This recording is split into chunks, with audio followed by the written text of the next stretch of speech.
Hello, my name is Justin Witte, and you are listening to the CleveCast.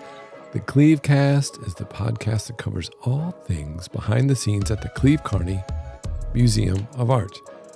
And today, we're going to break away from the Hokusai and Ukiyo-e exhibition and talk to an artist who will be showing at the museum in the fall. Because we do exhibitions year-round, and a lot of our exhibitions actually feature contemporary U.S. artists working on exciting projects. So I thought we would use the time this week to highlight one of those artists.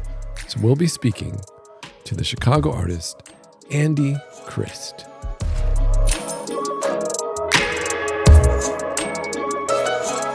Hey, Andi, thanks for joining me today. How are you doing? I'm doing great, Justin. Thank you. So where are you? It's such a unique, it's like an amazing window, but then it's also just like stacks of stuff behind you. Where are you in your studio right now? Yes, I'm not actually in my studio. I'm at work. Oh, I snuck away momentarily, and I'm in the little kind of ceramics lab here at IIT where I teach. And this is kind of where the home base of my tile making class was this summer. So I'm hiding out in here. So that's the Illinois Institute of Technology. That's right. Not ITT, but IIT. Correct. Yes. Yeah. I don't even know if ITT is still around, but do you remember that? I'm actually not sure, but I think that's why we try to say Illinois Tech. So I should say that. Well, I wanted to fix that in post. Yes. We'll clean that up. It's going to sound amazing. I wanted to talk to you today a little bit about your upcoming exhibition opening in October at the Cleve Carney Museum. One, because I want a lot of people who are maybe aware of these campus-wide shows we do. Sure. To understand that we do year-round shows, and actually a lot of the exhibits we do are part of a long history of doing project-based work with contemporary artists, which to me is the most interesting and important part of my job and the part I value most. And I think that a lot of our newer audience who've enjoyed these kind of encyclopedic presentations of artists really should take advantage of these free shows to see living artists now and what they're making. And a lot of the shows, like the one that you have coming up, focus on one artist. In this case, you're the artist. But before we start, I do have a little bit of housekeeping with you. Great. What is the name of your show, Andi? Oh my gosh.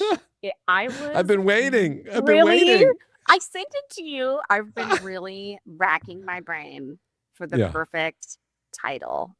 And I think that the title is going to be Live, Laugh, Labor. Andi, no. Live, Laugh, Labor, Thoughts on Usefulness and Other Myths. Oh, I like that. Thoughts. Okay, so Live, Laugh, Labor, Thoughts on Usefulness and Other Myths.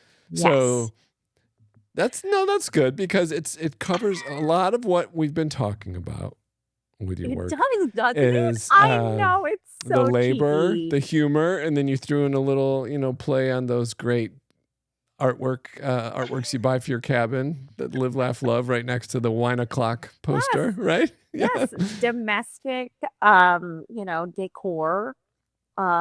It's just really full of fun, punny richness. Explain the second part. Explain that second part. The second part. Yes. Sure. Yeah. I mean, so the subtitle was, repeat it again. Sure. Thoughts on Usefulness and Other Myths. Okay. Yeah. So I know being cheeky is just kind of part of my identity.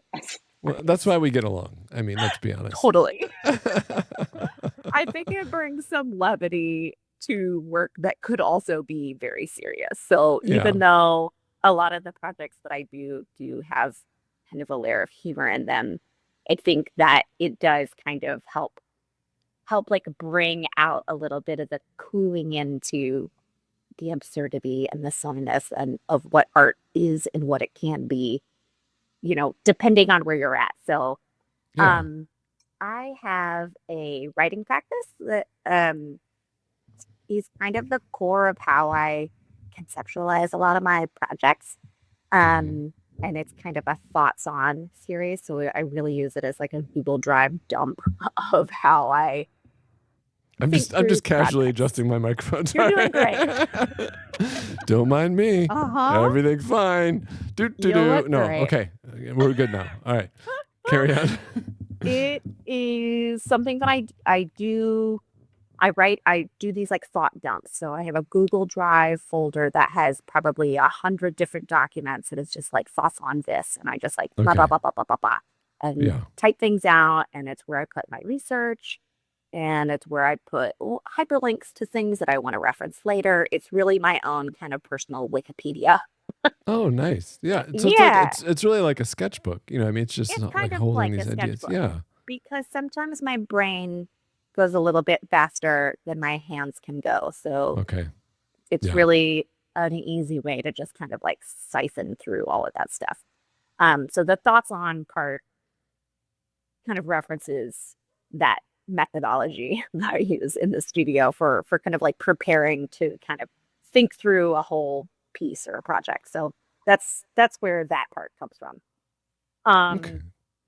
And then I think the other part of it, the like third half, the usefulness and other myths, usefulness is kind of a motif in a Mm. lot of my projects in the last couple of years. So really kind of digging into really thinking about work. Like when you're making artwork, you're thinking about what it takes to kind of sustain a practice and to sustain a life and have a Yes. job and what Mm-hmm. that role is when those two things get kind of mashed together, what kind of things can arise out of that. And so Mm-hmm. it ends up being is objects that are kind of ironic or like materially don't quite make sense, or maybe very labor intensive project or something that really is like mass produced and like very easy to consume. So to me, the thinking about usefulness is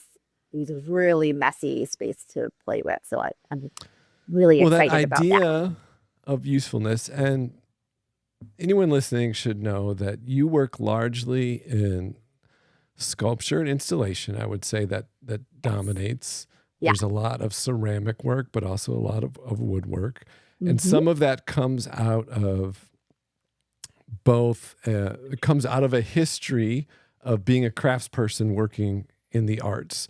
And what I mean Yes. by that, you've worked as a preparator, which is the term we use for someone who installs or creates the physical exhibition. You also you've done custom crate building or framing. So that sort of Yes. craft. So you Yes. have those skills and that comes through in the work, but also through that work, you've had a inside look of the economy and structure of kind of the industry that, you know, despite your maybe wiser inner voices have decided to partake in, right? Yes. So you're operating as an artist in the art world. You're very familiar with it from a labor side, from a craft Yes. side, and Yes. your work very much that seems to all inform it. And then that question of usefulness that Mm-hmm. I get, and I think that it is in your title, which I'm still about 52% on. The title is like is that both an active questioning of that work as a broader discussion of what labor is generally, Yeah. because that's an important conversation as labor is increasingly devalued or removed or hidden. Yes. What that means in terms of what is valued in terms of objects in art, right? Which sometimes that Mhm. seems arbitrary and removed from reality. So you're at this moment, your work is kind of stuck in between those areas and you're Yes. looking out. And I think that what you're saying is an easy way to have that discussion without it becoming too academic or isolating is humor, right? Totally. Yeah. Hence your feeble attempt at a funny title for the show. I'm just kidding. No, it's good. I like it. Your rule was like nothing too cheeky, and I was immediately like, "Oh God, this is gonna be so hard." But would you say that description starts to get to some of what you do? I would say so. Yes. I mean, you're totally right. Like I mean, yes, I've been a preparator, art toucher, gallery person for gosh, like since before Oliver was born, like 12, 13, maybe more Oliver's now, your like son. with all of the random ways that you kind of seep into it. Yes. And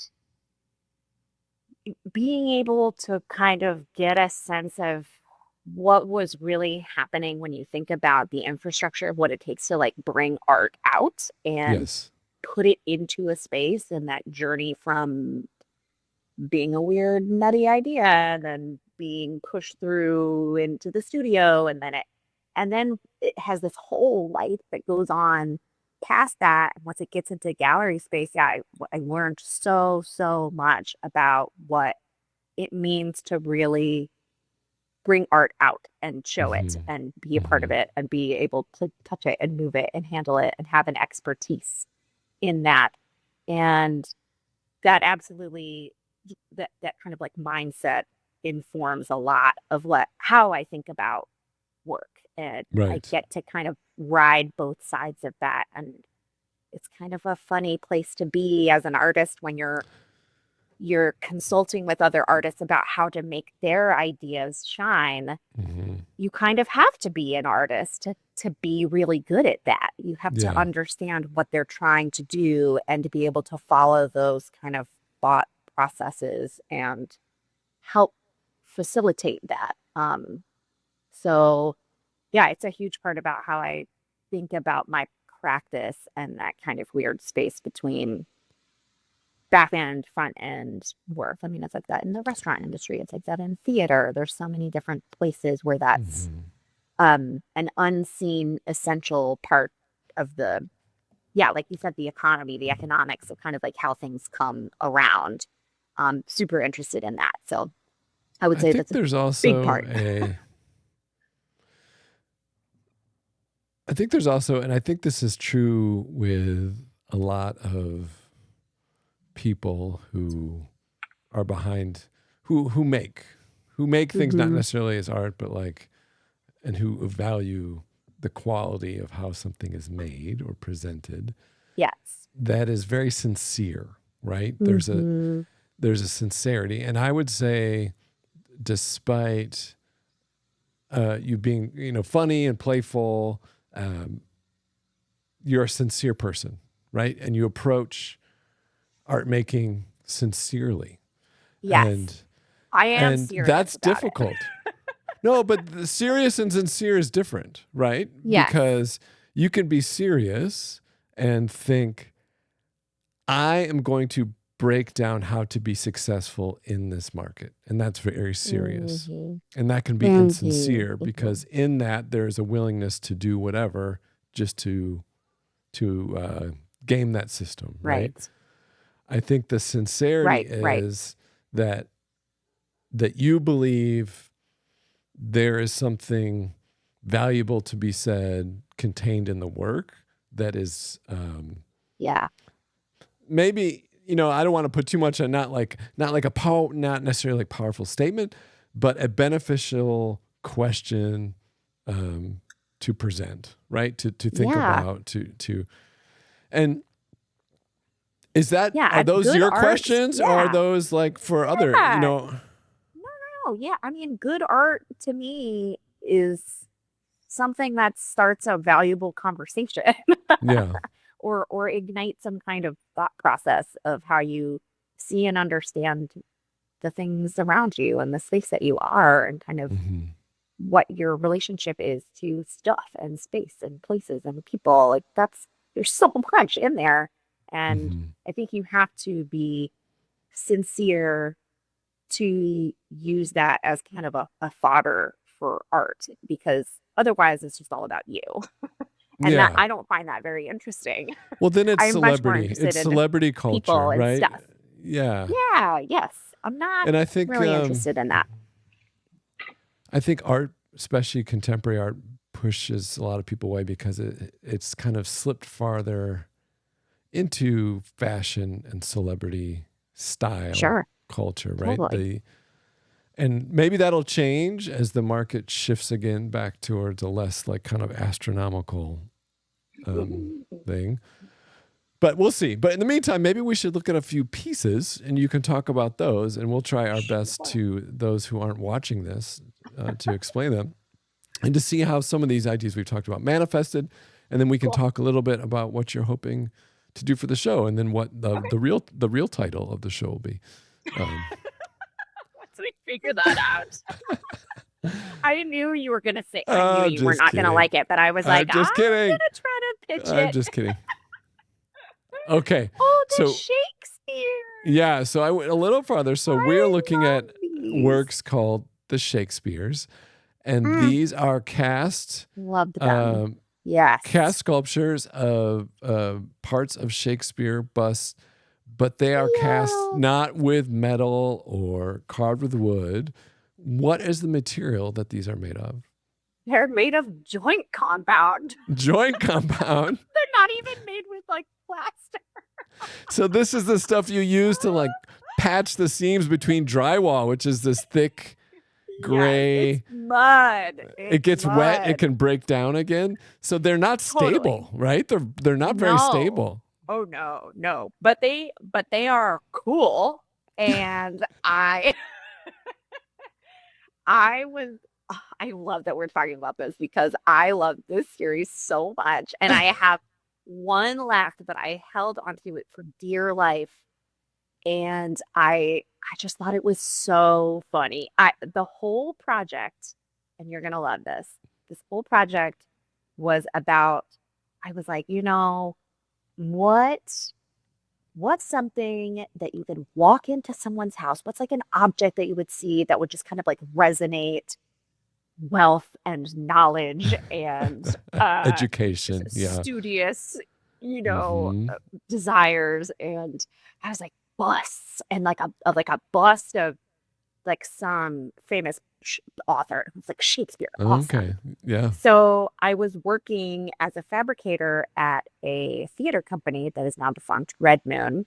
Super cool organization that is not around anymore, but I really had so much fun building props and sets. And they actually hired me as an artist to make a like Shakespeare room. And so I was like, and I think the budget was like $800 for materials and paying me. So, which I thought was a weird way to do it, but whatever. Yeah, they're like, skimp as much as you want so you can literally eat. Yeah. So I was like, okay, I'm going to use joint compound because that's even cheaper than plaster. It's for this temporary thing. And I made tons and tons of these things. And I just filled this room with these busted ass Shakespeares. So I started making them, and they were a big part of my studio practice for a long time because I was selling them for $20. Okay. It was a really fun time. And so they're just generated. So you were commissioned to make a Shakespeare room. You were given a very slim budget, and you found a way to make it profitable, right? By using cheaper, unconventional materials. So these will not last long. Correct. And after the initial commission, you said you started to sell them and cheap because then you're kind of playing with the idea of the art market. But here it's very much about like it's lower material. You can still have the idea of the sculpture. It's very like pop in that way. Very populist. But what else was it that interested you about keep continuing to make them? Well, I mean, I think that once the key for this particular project was I learned so much about mold making and casting and kind of what the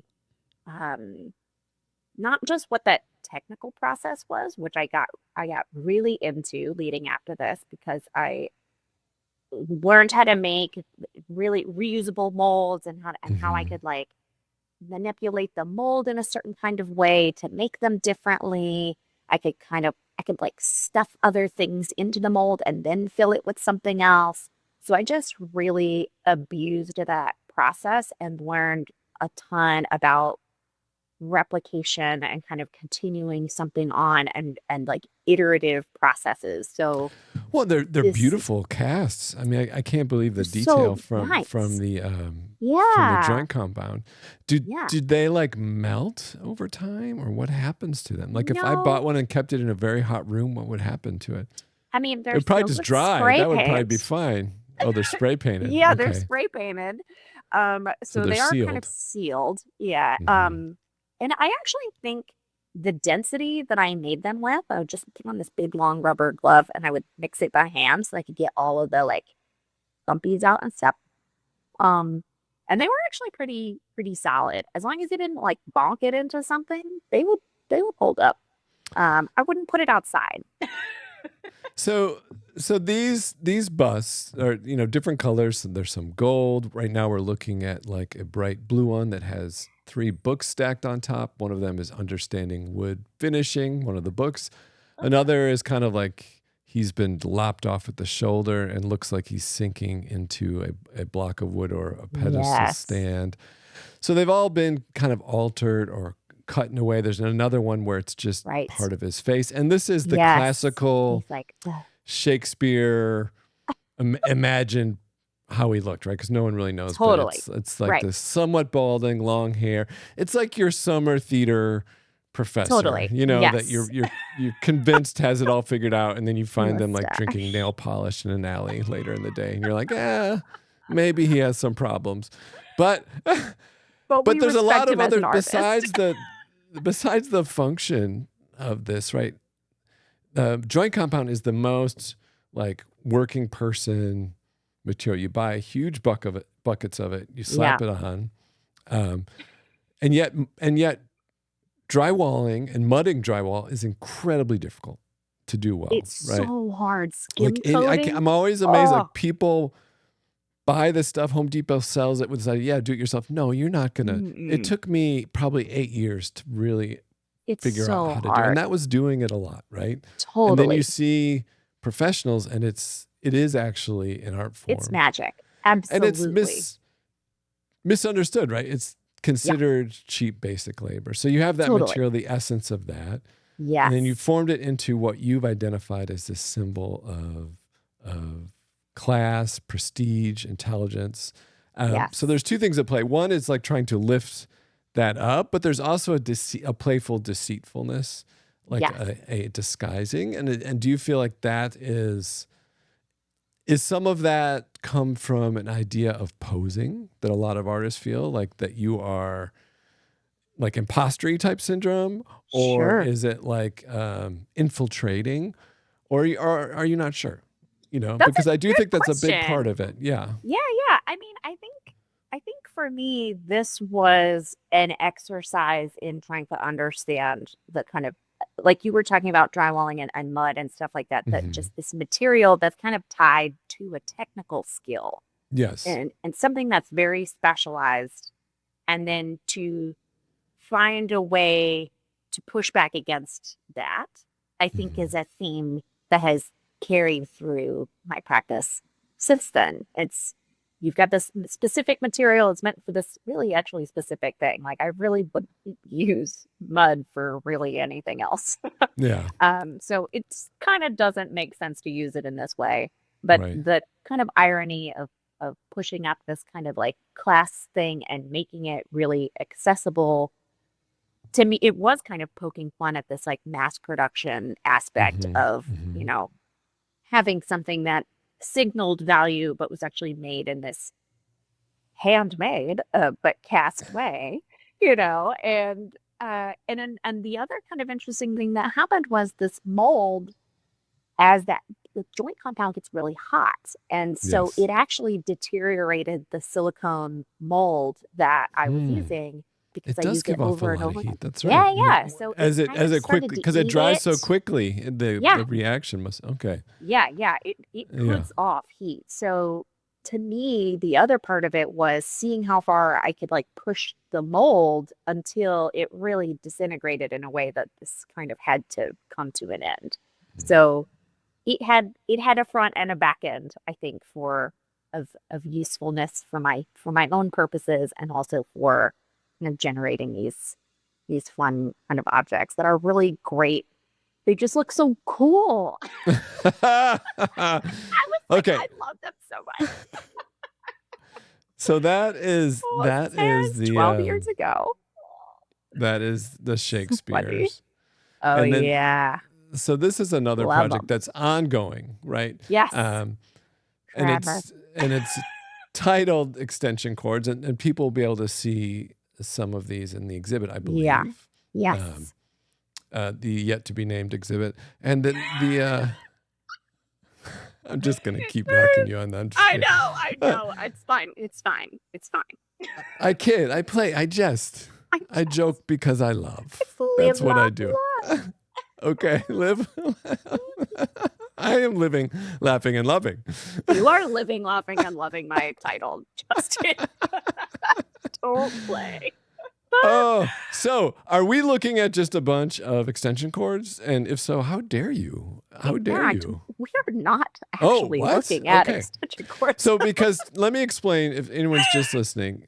Yes. We are looking at a series of what appear to be large in terms of length, long, sure, industrial orange extension cords. Like the kind that you would, like a pro would have, like 50-foot, 25-foot length, the thick cord for doing serious business. And they're all kind of look like they're hanging off nails, and they've been looped in different ways. Yes. But they're not. Just like the Shakespeare's, there's a little deceit. But kind of the reverse this time, right? That's so right. Do you want to explain these extension cords? Yes. Okay. So the extension cords, at least the ones that are pictured here, these images on my website are from a solo show that I had at a gallery called The Long a couple of years ago. And it was solo exhibition, and I made about 50 of these cords, and they are ceramic. So they're extruded noodles and then hand built little plug heads that I attached on them, and I kind of like wrestled and wrangled them into these different forms. And they're all, like you said, they look like they're hanging, or they've just been kind of like haphazardly gathered up and thrown up on the wall. Yeah.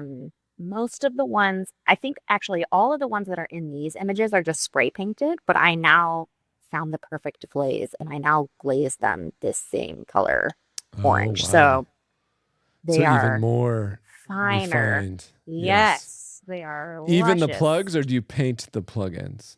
They're glazed.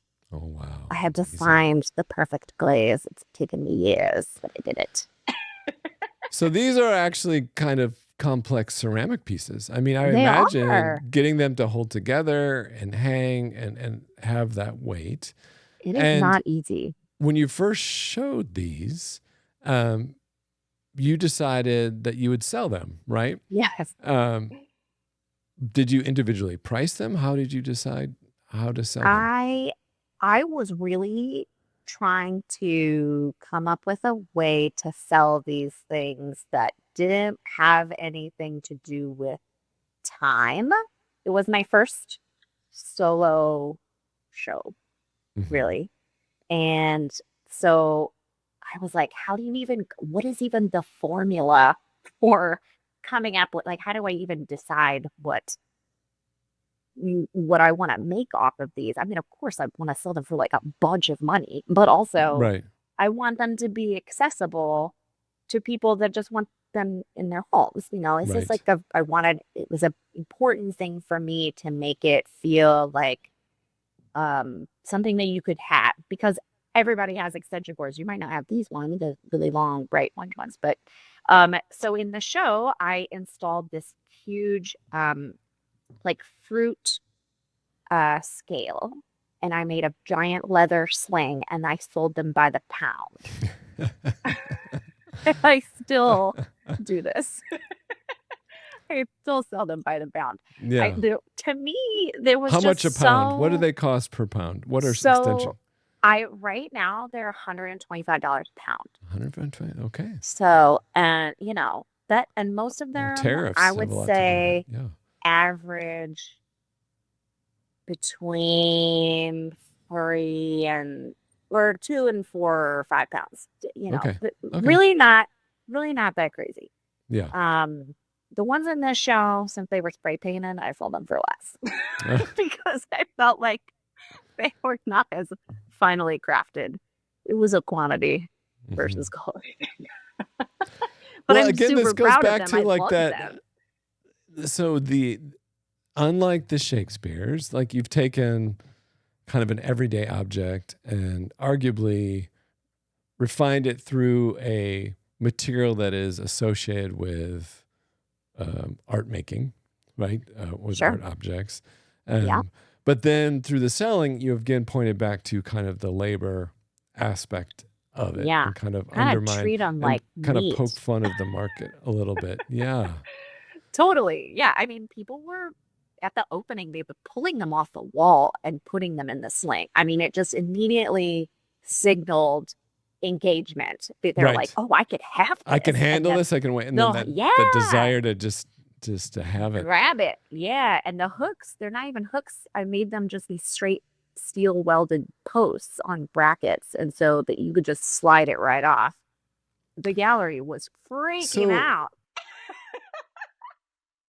Yeah. The other thing I like is that people still, and when I say people, I think general public still holds on to this ideal of art being, art should be the creation of the attempt to capture beauty or the indescribable. And it is almost something that like wafts through an artist out into the world, right? And somehow that ethereal escape either comes from mysticism, genius or inspiration, and they don't want to know about labor. They don't want to think about it as labor because it's not beautiful. They don't want to value it. They don't want to value it like work, right? They want it to be like, oh, that's pretty, or that's like a nice breeze, or when it stays in that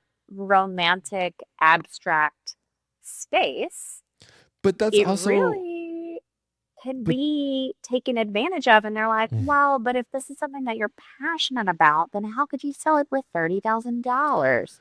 But this is my point is it's also something we do with actual labor. Yes. Right? People don't want to see the insane labor it goes to screw tiny screens on phones or do you know what I mean? Like they want this idea that these objects and the things in our lives kind of appear. And it's like, great. And isn't it great? I can just tap a button and overnight, Amazon, I can have, my Mickey Mouse phone or whatever it is. And that it's all hidden as well. So I think it's commenting on that. And the other thing I want to point out with both these works and a lot of your work is that despite it being, I don't know, like when was Duchamp's fountain? Over 100 years ago, right? Yeah, almost exactly. Yeah. Despite that it's been that long, I think a lot of people still struggle with why isn't general public, why isn't this just representing something like taking a picture or something pretty? But I think people are, and I don't understand that viewpoint now, especially since we live in a meme culture, right? Yeah. Where we completely have bought into the idea that a repeated image can mean multiple things in how it's presented, and it Mm-hmm. can start its own lexicon or conversation or meaning through its Yeah, use and presentation. And that's totally. Oh, that's such part a of nice what way to put that.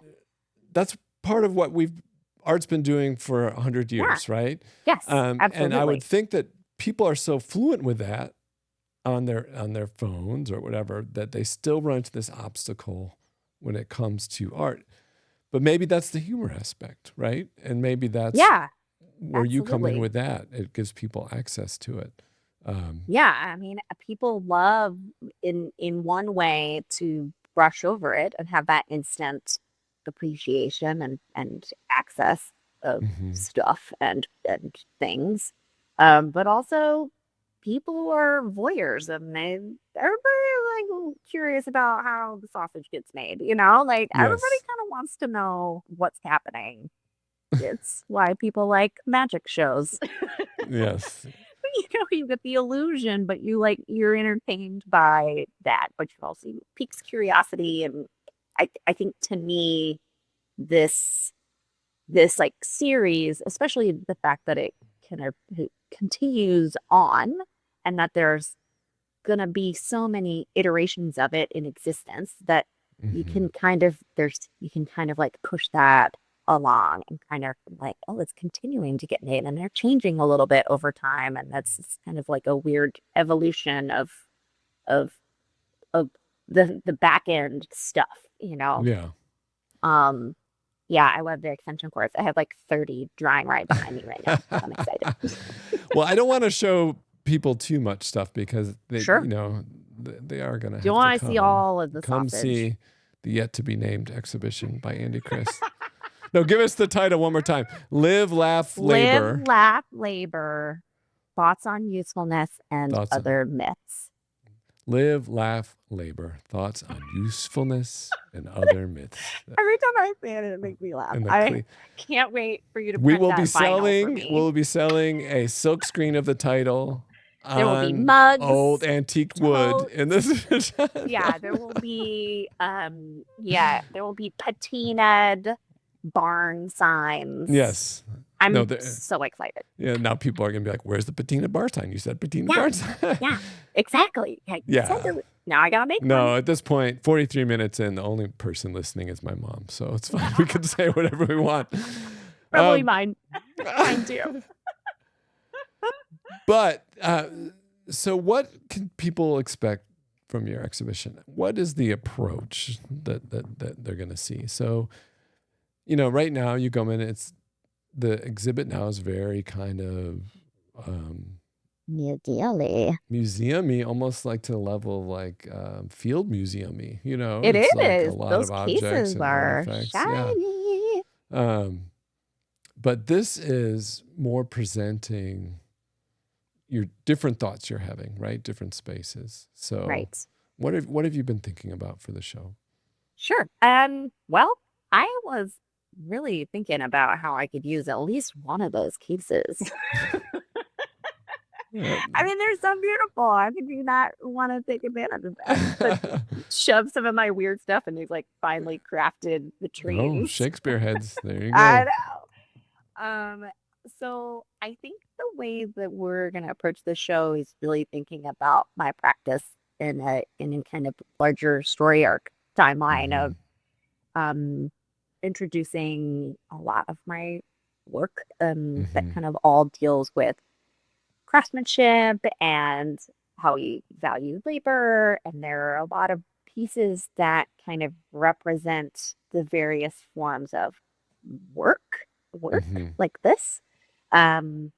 So come in thinking about work and thinking about what it means to be an artist who has a job making things and all of the kind of technical elements that come along with straddling the front end and the back end of making things in this kind of artsy fartsy world. I'm excited to show work in a kind of like museum context, so I have some ideas for how to play with that, and I'm excited to I don't know. I feel very strange coming into this super clean space. So I'll probably just make a big mess. Great. Yeah. That sounds You're great. gonna love it. I love it.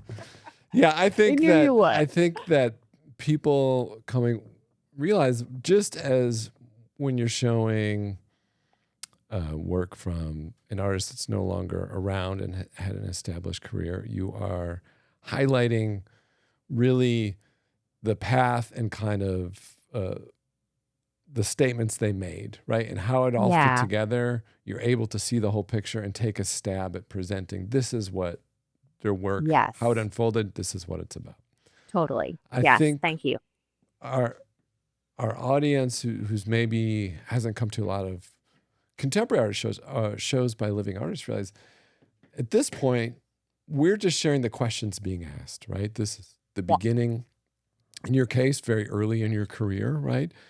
So these are the questions forming.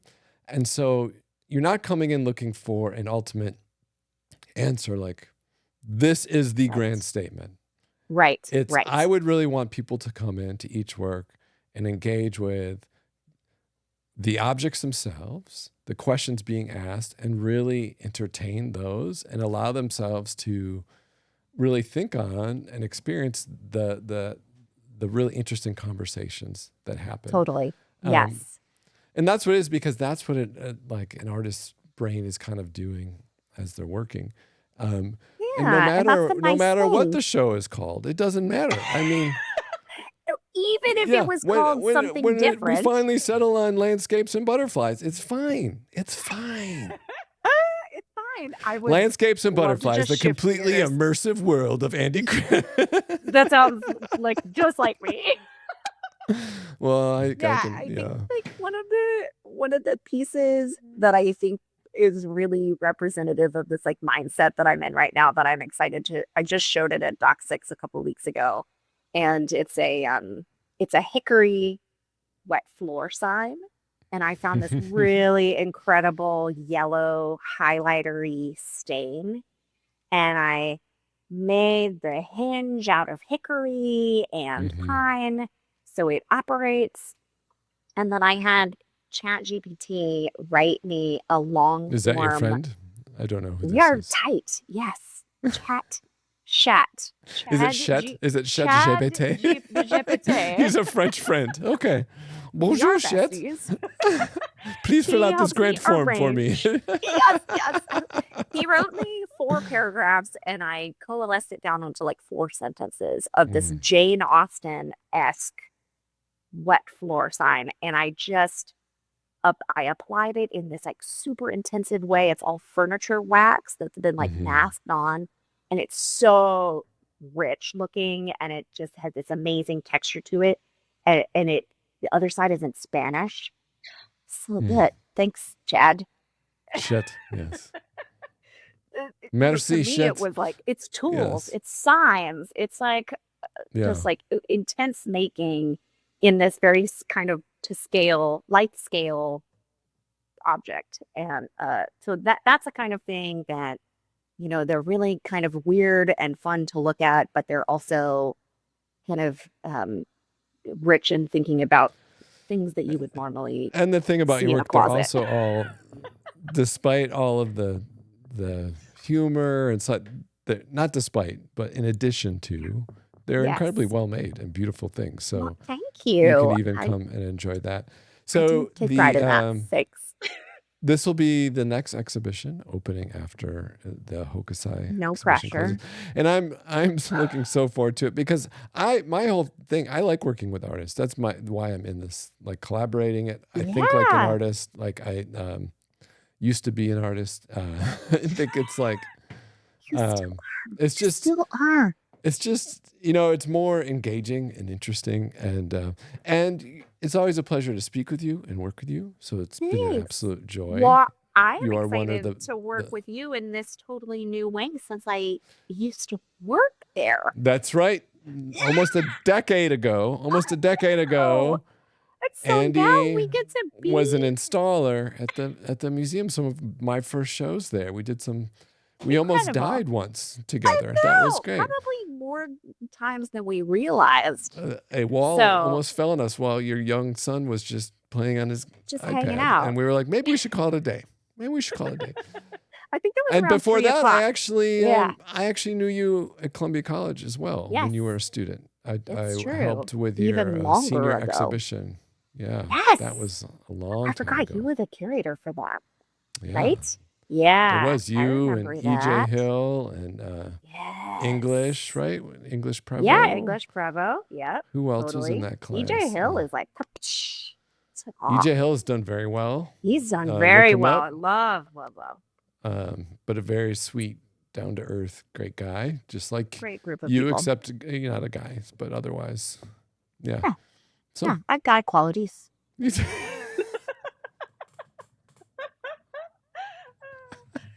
Well, that's it's good. Been a long EJ has circle. girl qualities, so it's a good crossover. Yeah, It's there you go. He is very. We love that. We love it. So yeah. All right.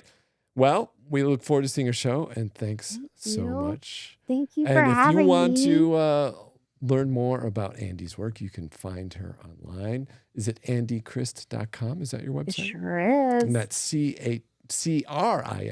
No H. No That's H. too That's high a totally. of an honor. It's too much. That's too much.